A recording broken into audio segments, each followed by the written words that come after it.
నమస్కారం city news కి స్వాగతం. ముందుగా ముఖ్యాంశాలు.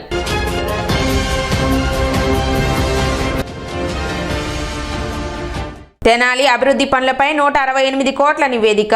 మంత్రి మనోహర్ కు బుక్లెట్ ను అందజేసిన ఉప ముఖ్యమంత్రి పవన్ కళ్యాణ్.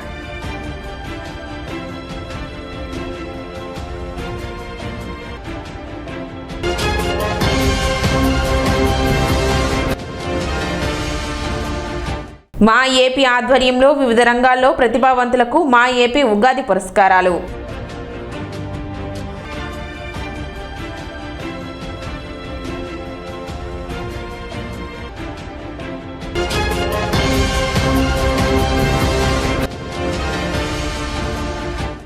న్యాయం జరగలేదనే మనస్తాపం. తెనాలి కోర్టు ప్రాంగణంలో మహిళ ఆత్మహత్య యత్నం.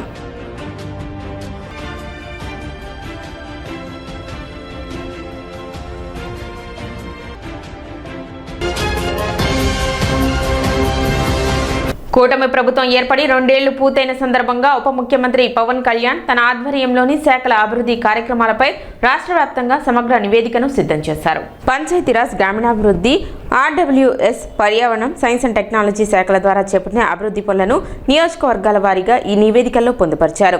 ఆంధ్రప్రదేశ్ రాష్ట్ర అభివృద్ధి పేరుతో రూపొందించిన ఈ నివేదికలను శుక్రవారం అసెంబ్లీ ఆవరణలోని ఉప ముఖ్యమంత్రి కార్యాలయంలో ఆవిష్కరించారు. ఈ కార్యక్రమంలో ఉప ముఖ్యమంత్రి పవన్ కళ్యాణ్, మంత్రి తెనాలి నాదెండ్ల మనోహర్ పాల్గొన్నారు.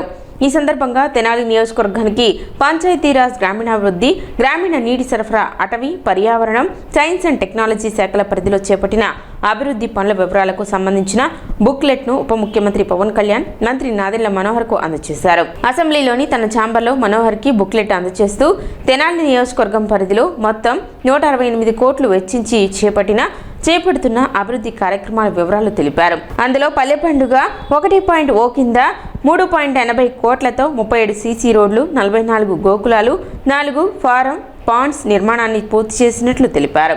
జాతీయ గ్రామీణ ఉపాధి హామీ పథకం ద్వారా 16.78 ఎకరాల్లో పండ్ల తోటలు కూడా నాటినట్లు చెప్పారు. పల్లె పండుగ 2.0లో 53.59 కోట్లతో అభివృద్ధి పనులు చేపట్టినట్లు వివరించారు.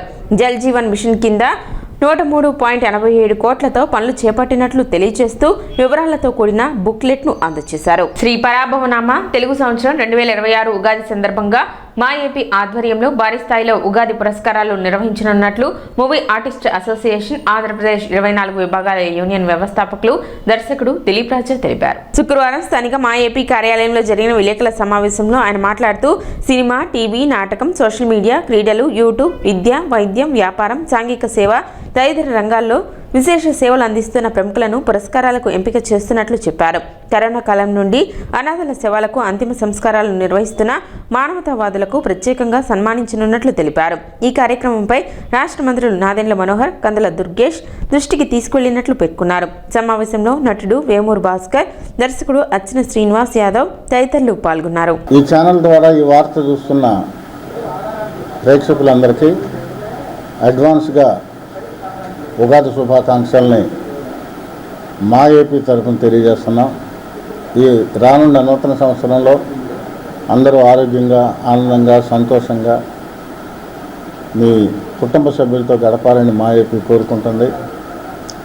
Why we have arranged this press meet అంటే there is a specific reason. మా ఏపీ ఉగాది పురస్కారాలను చాలా భారీ స్థాయిలో ఏర్పాటు చేస్తున్నాం.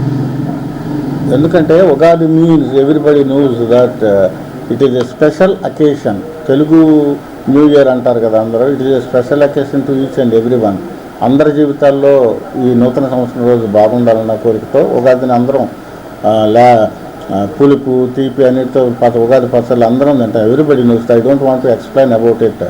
But what we are going to do is మా AP is going to organize మా AP Ugadi Puraskar felicitations for those who are very competent enough person from different fields.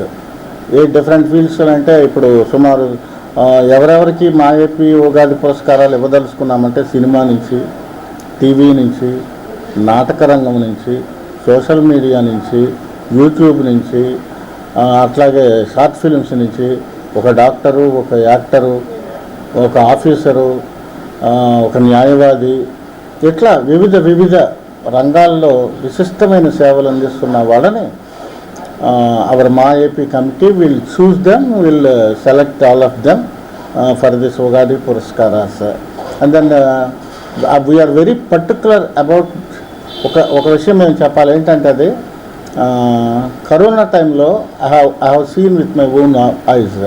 Corona టైంలో బంధువులే చనిపోయిన వాళ్ళ శవాల్ని తీసుకురావడానికి భయపడుతున్న తరుణంలో తెనాలిలో అలాంటి శవాలని ప్లస్ అనాథ శవాలను కూడా అంతిమ సంస్కారాలు చేసే గొప్ప మానవతావాదులు ఉన్నారు, మానవతామూర్తులు ఉన్నారు. వాళ్ళకి ప్రత్యేకించి మా ఏపీ ఉగాది పురస్కారాలు కూడా అందజేయడానికి సిద్ధంగా ఉంది.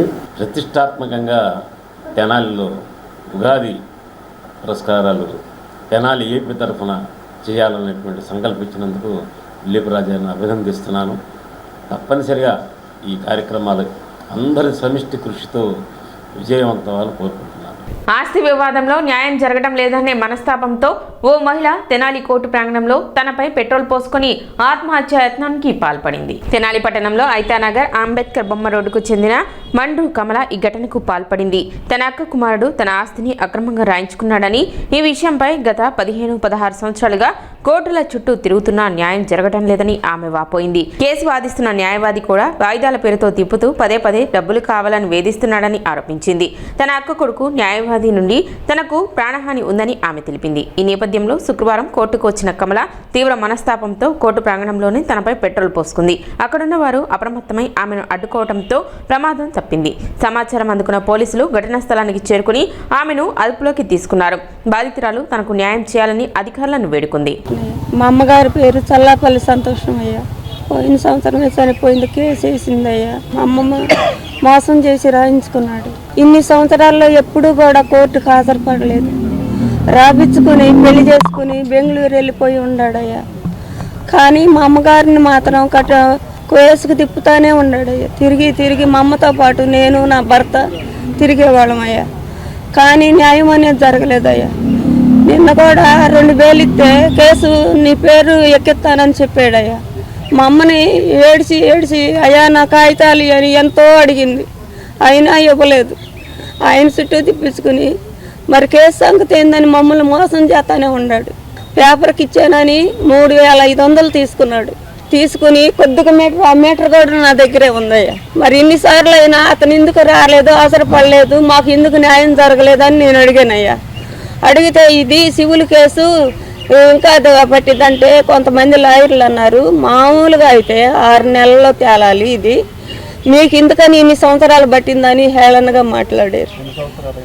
16-17 సంవత్సరాలు అవుతుందయ్యా మా కేసు. మరి ఉండేది లేనిది తెలీదు మాకు. మరి మేమేం చేయాలో నాకు తెలియట్లా. పోరాడి నా తల్లి పోయిన సంవత్సరం మాటని ఇచ్చింది మైండ్ స్ట్రోక్ వచ్చి. కానీ ఆమెకు మళ్ళీ మరి దేవుడు న్యాయం చేస్తాడని నేను కూడా సంవత్సరం నుండి వేచి నేను కూడా తిరిగా. పోయిన నెలలో 12వ తారీఖు వాయిదా అన్నాడు. 12వ తారీఖున వచ్చా. 26వ తారీఖు వాయిదా అన్నాడు, వచ్చా. మళ్ళీ ఈ నెల 25కి అన్నాడు. ఇక నేను తిరగలేను, నేను మున్సిపాలిటీ పని చేసుకుంటా. నా తల్లి చనిపోయింది. నా తల్లి చనిపోయేదే నేను కూడా చనిపోవాలని ఆత్మహత్యకి పాల్పడ్డానయ్యా. ఏమని పెట్టారంటే మా అక్కయ్య గారి అబ్బాయి దొంగతనంగా మా అమ్మ స్థలం రాసుకున్నాడు.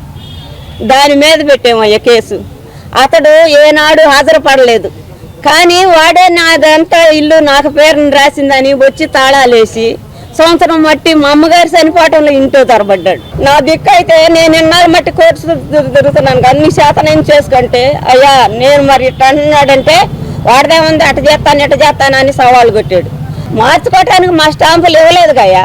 మా అమ్మగారి స్టాంపులు చల్లాపల్లి సంతోషం గారి స్టాంపులు ఆయన దగ్గరే ఉండే. అడిగి మా అమ్మ ఎక్కడుంటే అక్కడికి వెళ్ళేది. లాస్ట్కి కాలేజీ రోడ్డుకి వెళ్ళాడు. మా అమ్మగారు మామూలుగా నీ కొడుకు నన్ను చెప్పి మోసం చేశాడు, నన్ను మోసం చేశాడు నీ తమ్ముడిని. మా అమ్మగారు చనిపోయి ఉంటే ఎంత మోసం చేశాడు అది నాకే తెలుసు. మా అమ్మగారు చనిపోగానే 6000 ఇచ్చానయ్యా. మళ్ళీ రాత్రి 2000 అడిగారు. 3 రోజులు మట్టి ఫోన్ చేస్తున్నాడు. ఆయనకు అవసరం అయితే ఫోన్ చేస్తాడు, లేకుంటే మన ఫోన్ తీయడు. ఎందుకంటే ఇవాళ తప్పిపోయిన మరణం నాకైతే మా అమ్మ కేసు తేలపోతే నేనైతే ఆగనయ్యా. న్యాయం జరిగిందా? నేను మామూలుగా మా అమ్మకి నివాళులు అర్పించుకుంటా. మా అమ్మ ఆత్మకు శాంతి కలిగించండి. లేకుంటే ఇదే ఆగిపోయిందే రిపీట్ అయ్యిద్దయ్యా. ఎందుకంటే కనీసం చెంచా మంచిళ్ళు పోయినోడు ఆక్రమించుకున్నాడు. నా తల్లి ఆత్మకు శాంతి ఉండదయ్యా. వాడి మీద పోరాడి మా అక్కయ్య గారు అబ్బాయి లాయర్లను కొంటాను, వాళ్ళని కొంటాను, వీళ్ళని కొంటాను కోర్టుకి బడిగెత్తాడయ్యా. కోటీశ్వరుడు బెంగళూరులో. స్థలం ఎక్కడైతే మా అమ్మగారిది, మా అమ్మమ్మ గారు రాసింది సెంటున్నర.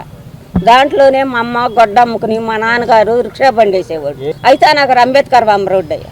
న్యాయమే చేయండి అయ్యా. ఎందుకంటే లక్షలు సంపాదించి ఆయనతో పాటు నేను పోరాడలేనయ్యా. ఈరోజు నేను వర్క్ చేసి వచ్చానయ్యా. వర్క్ చేసి వచ్చా. నా తల్లి మామూలుగా ఇక్కడ సంవత్సరం చేస్తున్నారు.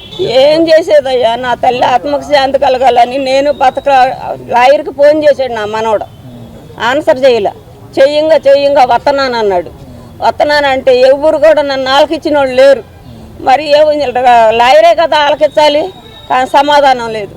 ఇక ఈ బతికే కంటే చచ్చిపోవడం మేలని పెట్రోల్ పోసుకున్నానయ్యా, తగలబెట్టుకుందామని. మా అమ్మ కొన్ని సంవత్సరాలు బతికేది, అలాంటి దాన్ని చంపేశారు. నాకు దిక్కు కోర్టేనేనని నేను ఇక్కడికి వచ్చానయ్యా. అది ఇప్పుడు అయితే నగర్లో ఉన్నాడు. మనిషిని చంపి ఎంత బార్బాటంగా చేస్తే ఆ మనిషి ఆత్మకు శాంతి ఇచ్చిద్దా చెప్పండి? కోర్టులు ఉండయని కోర్టులు ఢీ కలుపుతున్నాడు అయితే నగర్లో. ఇప్పుడు ఒక చిన్న విరామం.